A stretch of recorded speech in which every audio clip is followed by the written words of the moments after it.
प्रिय विद्यार्थियों नमस्ते। संस्कृत की ऑनलाइन अध्ययन श्रृंखला में आपका स्वागत है। मैं हूं डॉक्टर सत्यमुदिता स्नेही, सहायक आचार्य संस्कृत। हम गद्य काव्य का इतिहास पढ़ रहे थे। उसमें हमने पिछले 2 वीडियो में जाना कि किस प्रकार से गद्य का मतलब क्या होता है और गद्य के कितने प्रकार होते हैं। उसमें हमने जाना था कि सुबंधु, बाण और दंडी के गद्य रचनाओं के अलावा सारी जो रचनाएं हैं वो हमें मतलब नहीं मिलती है, लुप्त हो गई हैं। तो इसका कारण एक ये भी था कि सुबंधु, बाण और दंडी की जो रचनाएं हैं वो बहुत ही महत्व वाली हैं, बहुत ही एक तरह से काव्यात्मक दृष्टि से बहुत ही उत्कृष्ट हैं, इसलिए वही रचनाएं शेष बची, अन्य रचनाओं का लोप हो गया। इसी क्रम में हमने देखा था कि किस प्रकार से 4 प्रकार की जो गद्य प्रकार थे भाषा शैली की दृष्टि से, मुक्तक का प्रकार, वृत्तगंधी, उत्कलिका और चूर्णक।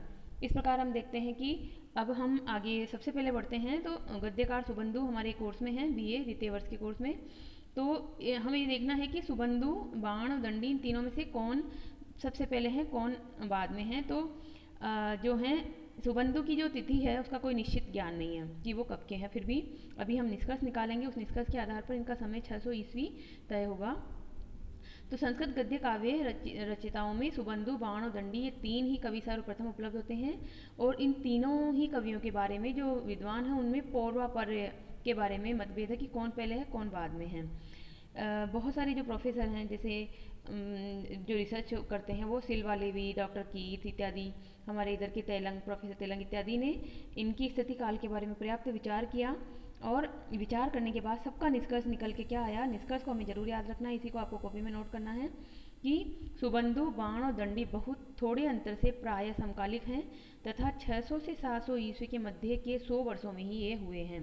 तो 600 से 700 ईस्वी के मध्य हुए हैं और सुबंधु, बाण और दंडी में से सबसे पहले सुबंधु हुए हैं। सुबंधु का समय इस प्रकार 6ठी शताब्दी का अंत अथवा 7वीं शताब्दी का प्रारंभ माना जाता है। और इनका जो समय है इसके बारे में तो बहुत सारे जो हमें अंतरंग और बाह्य साक्ष्य मिलते हैं। तो राघव पांडिय के रचयिता कविराज ने सुबंधु और बाण का नामोल्लेख करते हुए स्वयं को तीसरा वक्तोक्ति निपुण कवि कहा था। तो इस प्रकार से इनका जो समय है कविराज के उदाहरण से ये विशेषतः दृष्टव्य है कि वे पहले सुबंधु का और उसके बाद बाणभट्ट का नामोल्लेख करते हैं, अर्थात पहले सुबंधु हुए फिर बाणभट्ट हुए। तो इस प्रकार है सुबंधु की जो रचना है वासवदत्ता, उस रचना का जो हमें उल्लेख है वो वामन ने अपने ग्रंथ काव्य अलंकार सूत्रवत्ती में भी किया है, जो कि 8वीं ईस्वी का ग्रंथ है। तो इसका मतलब सुबंधु जरूर 8वीं ईस्वी से पहले ही हुए होंगे। इसी प्रकार से वाकपति राज का एक ग्रंथ है प्राकृत भाषा में लिखा हुआ गौड़ वहो, उसमें भी सुबंधु की रचना का उल्लेख मिलता है, परंतु बाण की रचना का उल्लेख वहाँ नहीं मिलता। तो इस प्रकार से बहुत सारे मतभेद हैं। तो हमें इन मतभेदों में नहीं जाना है, हमें बस एक निष्कर्ष के रूप में ये जानना है कि सुबंधु का जो समय है 600 ईस्वी पूर्व का है, 600 ईस्वी का है। तो आगे चलते हैं हम, क्योंकि हमारे जो कोर्स में है किस तरह से है कि इनकी भाषा शैली या इनके ग्रंथ में क्या वर्णित है, इनके ग्रंथ के नायक नायिका कौन है, इस प्रकार से है। तो सुबंधु ने हूणों के पराक्रमी नरेश मिहिर कुल को पराजित करने वाले राजा यशोवर्धन की ओर संकेत किया है। किसने? सुबंधु ने। तो जो यशोवर्धन है उनका समय है 6ठी शती ईस्वी का मध्य भाग।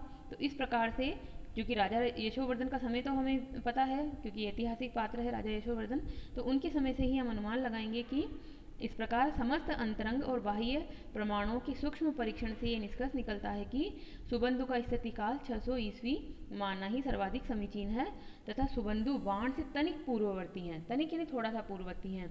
अभी देखिए समस्त बाह्य रंग और अंतरंग प्रमाण क्या होते हैं। बाह्य प्रमाण होते हैं ग्रंथ से बाहर के प्रमाण, जैसे कि कोई शिलालेख मिल गया, कोई राजा का कथन का उल्लेख मिल गया, कुछ और मिल गया। और अंतरंग प्रमाण होता है स्वयं उस कवि ने अपनी रचना में ही लिख दिया हो कि मेरा समय यह है या मेरे काल में ये राजा थे ये। तो अगर खुद कवि ने ही उल्लेख कर दिया है कि मेरा किस तरह से है ये, तो इसको कहा जाता है अंतरंग प्रमाण। तो अंतरंग भी देख लें और बाह्य भी देख लें, इन दोनों के आधार पर सुबंधु बाण से तनिक पूर्ववर्ती हैं और इस प्रकार से 600 ईस्वी के इनकी मतलब समय है। अब देखते हैं इन्होंने कौन सा ग्रंथ लिखा और उसमें क्या विषय वस्तु है। तो सुबंधु की एकमात्र रचना है वासवदत्ता।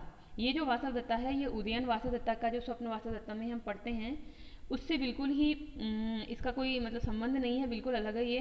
क्योंकि यहाँ पर जो है कथा है, तो कथा तो काल्पनिक होती है। हमने कल देखा था कि आख्यायिका और कथा में मुख्य अंतर क्या था, कि कथा काल्पनिक होती है और आख्यायिका इतिहास वस्तु पे लिखी होती है, इतिहास प्रद होती है उसकी विषय वस्तु। तो ये वासवदत्ता जो है इनकी नायिका है एक, जिसपे इन्होंने लिखा है और इसलिए इसका नाम वासवदत्ता है।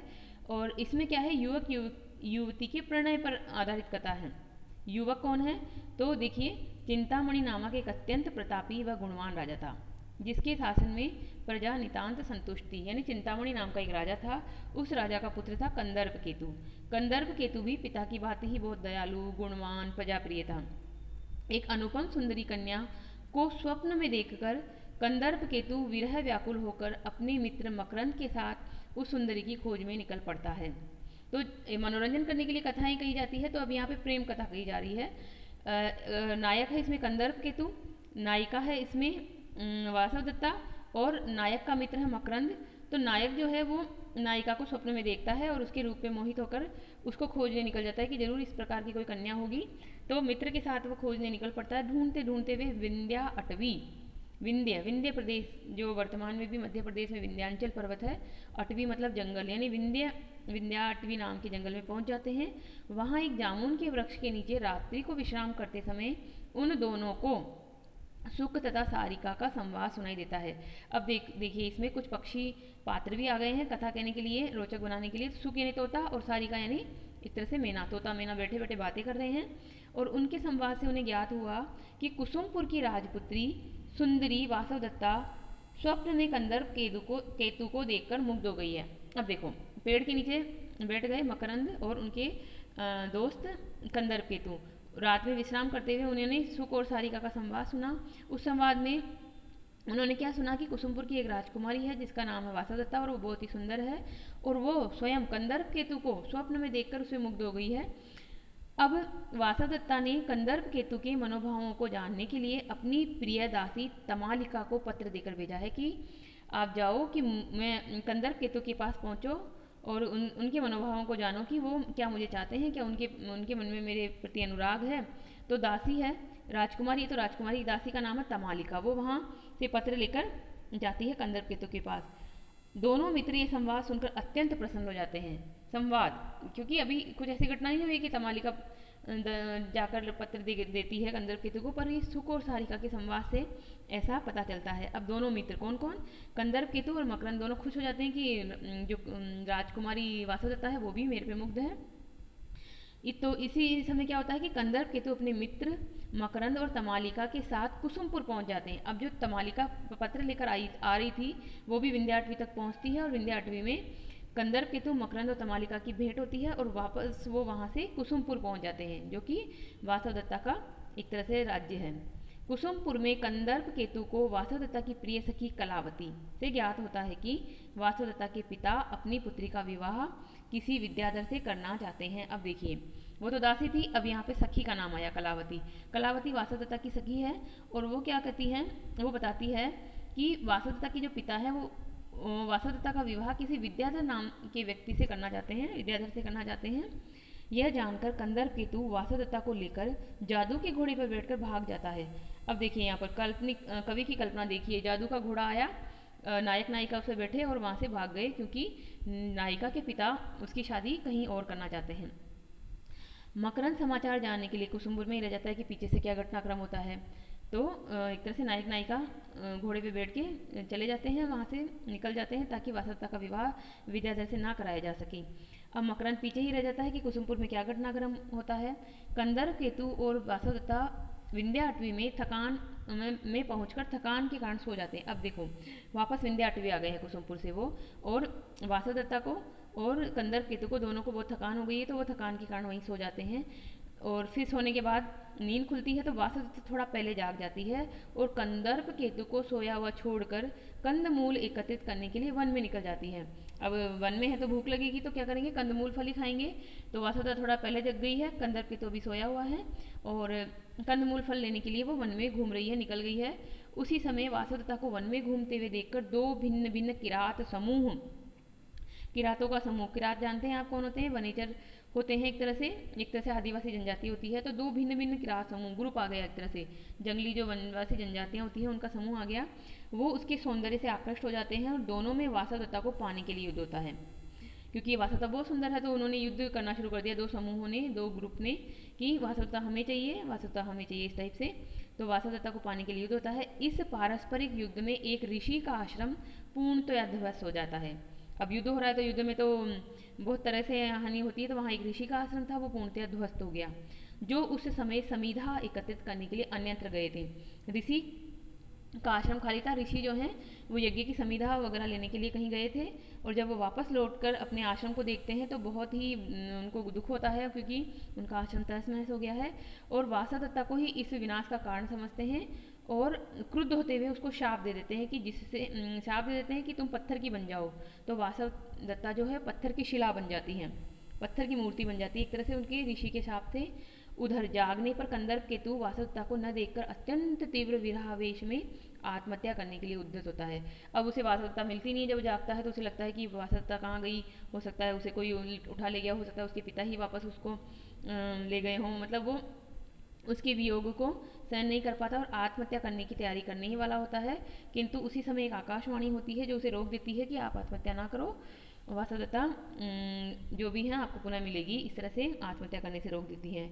अपनी प्रिया को खोजता हुआ कंदर्प केतु ऋषि के आश्रम में उसी स्थल पर जा पहुंचता है, और उसका हाथ लगाते ही जो है वासवदत्ता क्या होती है, पुनः मानवीय बन जाती है। तो खोसा खोसा निकलता है, आश्रम में पहुंचता है, ऋषि के आश्रम में जो पत्थर की बनी हुई जो वासवदत्ता थी वो कंदर्प केतु के हाथ लगाते ही पुनः मानव बन जाती है। उसी समय मकरंद भी आकर इनसे मिल जाता है। मकरंद जो कुसुमपुर में रुका हुआ था हालचाल जानने के लिए, जो कि किसका मित्र था, कंदर्प केतु का मित्र था। तब तीनों ही आनंद आनंद सहित राजधानी लौटकर सुखपूर्वक रहने लगते हैं। तो इस प्रकार से राजधानी में लौट आते हैं, और वासवदत्ता और कंदर्प केतु की एक तरह से विवाह हो जाता है और बहुत ही सुखपूर्वक रहने लगते हैं। इस प्रकार से एक तरह से ये जो कथा है उसका एक सुखांत अंत होता है, यानी सुखपूर्वक, जैसे होता है ना मूवी का क्लाइमेक्स बहुत ही अच्छा रहा। तो जब मूवी का क्लाइमेक्स बहुत अच्छा रहता है तो दर्शकों का बहुत अच्छा मनोरंजन होता है। तो इस प्रकार से ये कथा है। अब इस कथा में क्या है कि ये कथा तो बहुत ही नितांत काल्पनिक है। इसमें जो उदयन की वासवदत्ता है उससे इसका कोई संबंध नहीं है। तो सुबंधु के गद्य काव्य की कथा वस्तु का उदयन वासवदत्ता की लोकप्रिय कथा से कोई संबंध नहीं है। सुबंधु के गद्य काव्य का कथानक तो अत्यंत संक्षिप्त था, किंतु सुबंधु ने पांडित्य प्रदर्शन पूर्वक लंबे लंबे वर्णनों से उसे अत्यंत दीर्घ कर दिया। इस दृष्टि से सुबंधु की यह रचना उन परवर्ती गद्य काव्यों का प्रतिनिधित्व करती है जिसमें कथानक अत्यल्प मात्रा में होता है, किंतु महाकाव्य के सदृश विभिन्न प्राकृतिक एवं अन्य वर्णन प्रचुर मात्रा में पाए जाते हैं। वासवदत्ता गद्य काव्य में जितनी भी कथा वस्तु है उसमें रोचकता तथा घटनाओं के सरस और मनोरम घात प्रतिघात की संरचना भली प्रकार नहीं हो पाई है। अब कहना क्या चाह रहे हैं कि कवि ने जो है थोड़ा अपना पांडित्य का प्रदर्शन किया, मतलब अपने ज्ञान का प्रदर्शन किया और लंबे लंबे वर्णन दे दिए बहुत। तो लंबे लंबे वर्णनों से क्या होता है कि जो कथा की रोचकता थोड़ी कम हो जाती है और वर्णन प्रचुरता अधिक हो जाती है, प्राकृतिक दृश्य इत्यादि का वर्णन अधिक होता है, तो इससे उसमें सरसता और मनोरमता जो है वो थोड़ी कम हो जाती है। वस्तुतः कथानक की रोचकता की अपेक्षा सुबंधु का मुख्य उद्देश्य वर्णन चातुर्य पर था। मतलब कथानक को रोचक बनाने पर उन्होंने ध्यान नहीं दिया, बल्कि क्या किया, वर्णन चातुर्य, अपना वर्णन कुशलता दिखाना ही उनका उद्देश्य रहा। और अपने दीर्घ वर्णन चातुर्य के लिए सुबंधु विख्यात भी हुए हैं कि बहुत बड़े बड़े उन्होंने वाक्य लिखे हैं। नायक और नायिका की रूप संपत्ति के सूक्ष्म वर्णन में, उनके विभिन्न गुणगान में, संयोग और वियोग की विभिन्न तीव्र, आतुर और उत्कंठी दशाओं में, सभी वर्णात्मक प्रसंगों में सुबंधु ने चमत्कार दिखाया है। अब देखिए नायक और नायिका की रूप संपत्ति का वर्णन कि दोनों कितने सुंदर हैं, एक तरह से नखशिक वर्णन किया है दोनों का, और जो सुख और सारिका का संवाद इत्यादि दिखाना, ये सब एक तरह से कवि की कल्पना से डाले हुए पात्र होते हैं। उसमें विभिन्न प्रकार से उन्होंने गुणगान किया। संयोग और वियोग, क्योंकि संयोग मतलब श्रृंगार के ये दो प्रकार हैं। संयोग यानी मिलना, नायक नायिका का मिलना, और वियोग यानी बिछड़ना, अलग होना। आतुर एवं उत्कंठी दशाओं में, सभी वर्णात्मक प्रसंगों में सुबंधु ने चमत्कार दिखाया है। सुबंधु केवल कथानक को सीधे स्पष्ट रूप से आगे बढ़ाते नहीं चलते, अपितु कथा के साथ साथ नगर, समुद्र, पर्वत, ऋतु, सूर्यास्त, चंद्रोदय, युद्ध आदि के अत्यधिक कलात्मक एवं विस्तृत वर्णन भी करते चलते हैं। इन सारे दीर्घ वर्णनों से सुबंधु के विशाल शास्त्रीय ज्ञान तथा समृद्ध कलाविद्ता का तो साक्षात परिचय प्राप्त हो जाता है, किंतु इस वर्णनाधिक्य में भी अलंकारों एवं शास्त्रीय पांडित्य की बहुलता होने के कारण सुबंधु के गद्य काव्य में काव्य सौंदर्य एवं रसोन्मेष की छटा प्राय न्यूनता आ गई है, मतलब काव्य में। तो अब देखिए, थोड़ी अच्छाई थोड़ी बुराई, तो क्या हमें कमी बतानी है कि दीर्घ वर्णन हुए, क्योंकि आपके एक बड़ा प्रश्न ये भी आता है कि सुबंधु की काव्य शैली पर लेख लिखिए। तो सुबंधु की काव्य शैली के लिए आपको यहीं से उठाना है सामग्री कि दीर्घ वर्णन किए उन्होंने, बहुत बड़े बड़े दीर्घ के वर्णन किए, विशाल शास्त्रीय ज्ञान और समृद्ध कलाविद्ता उन्होंने प्रदर्शित की। परंतु इस वर्णन आदि में भी अलंकार एवं शास्त्रीय पांडित्य की बहुलता हो गई। बहुत ज़्यादा अलंकारों का प्रयोग हुआ, बहुत ज़्यादा उन्होंने शास्त्रीय ज्ञान अपना दिखाया। उसके कारण क्या हुआ, गद्य काव्य में काव्य सौंदर्य और रसोन्मेष की छटा न्यून हो गई। काव्य की जो सौंदर्य होता है वो और रसोन्मेष न्यून हो गया। तो वासवदत्ता को पढ़ते समय ऐसा अनुभव होता है कि सुबंधु ने अपने गद्य काव्य में भाव पक्ष की अपेक्षा कला पक्ष को प्रयत्न पूर्वक पुनः पुनः उभारा है। तो आप इसको क्या समझेंगे कि भाव पक्ष क्या होता है कि उसमें कहने का भाव क्या है, पढ़ते ही भाव की अनुभूति हो रही या नहीं रही, उसकी अपेक्षा कला पक्ष का अत्यधिक यहाँ पे पुनः पुनः उभारा गया है। प्रसिद्ध जो काव्यकार हैं आनंदवर्धन ने ऐसे ही कवियों को ध्यान में रखते हुए कहा था कि कतिपय कवि ऐसे भी रचना करते दिख पड़ते हैं कि उनके प्रबंधों में केवल अलंकार आदि का ही कौशल प्रतीत होता है, रसाभिव्यक्ति नहीं हो पाती है। तो आनंदवर्धन है, बहुत बड़े काव्यकार हैं, उन्होंने इन जैसे मतलब सुबंधु जैसे कवियों को ध्यान में रखते हुए लिखा है कि प्रबंधों में केवल अलंकार आदि का कौशल ही प्रदर्शित होता है, रसाभिव्यक्ति नहीं हो पाती, जबकि काव्य का मुख्य उद्देश्य क्या होता है, रसाभिव्यक्ति करवाना। तो इस प्रकार से हम देखते हैं कि ये जो वासवदत्ता है इसमें क्या है कि रसाभिव्यक्ति थोड़ी कम है और जो कौशल, अलंकार प्रयोग, वर्णन चातुर्य, कवि का अपना पांडित्य प्रदर्शन वही अधिक है। अब हम इसमें जो है ये देखना चाहेंगे कि इसका रस कौन सा है और संयोग, विप्लव, संगार वगैरह कौन सा है, तो हम इसको कल देखेंगे। तो आज आप क्या करेंगे, आज आप अपनी नोटबुक में इस सुबंधु का परिचय लिखेंगे, समय लिखेंगे और उसके बाद में जो ग्रंथ की कथा वस्तु है उसको लिखेंगे, अपने कॉपी में प्रमुख पात्रों को लिखेंगे और प्रमुख पात्रों को लिखते हुए ही उनकी कहानी को एक तरह से कौन कौन है इसको याद रखेंगे। और मेरा आपसे पुनः निवेदन है कि अगर आपने इस चैनल को पहली बार ही देख रहे हैं तो सबसे पहले सब्सक्राइब कर लीजिए, बेल आइकन के बटन को दबा लीजिए और अगर आपको ये वीडियो अच्छा लगता है तो लाइक कर दीजिए और इस ज्ञान राशि को अगर आप अन्य तक भी पहुँचाना चाहते हैं तो शेयर और फॉरवर्ड कर दीजिए। और जो भी कोई आपके सुझाव हैं, अच्छा बुरा जैसा भी आपको वीडियो लगता है और जो भी सुधार आप हमसे चाहते हैं तो आप यूट्यूब में कमेंट बॉक्स में कमेंट लिख सकते हैं और जो भी प्रतिदिन आपको पढ़ाया जाता है उसको आप अवश्य ही अपनी नोटबुक में लिखें, याद करें और प्रतिदिन का अभ्यास करें। तो इस प्रकार आपका जो कोर्स है जल्दी ही पूरा होता रहेगा और हम कल इसी विषय को, क्योंकि आज हमारा जो है अभी सुबंधु की जो काव्य शैली है वो किस प्रकार की है उसको हम कल करेंगे। तो इसके लिए हम कल पुनः मिलेंगे।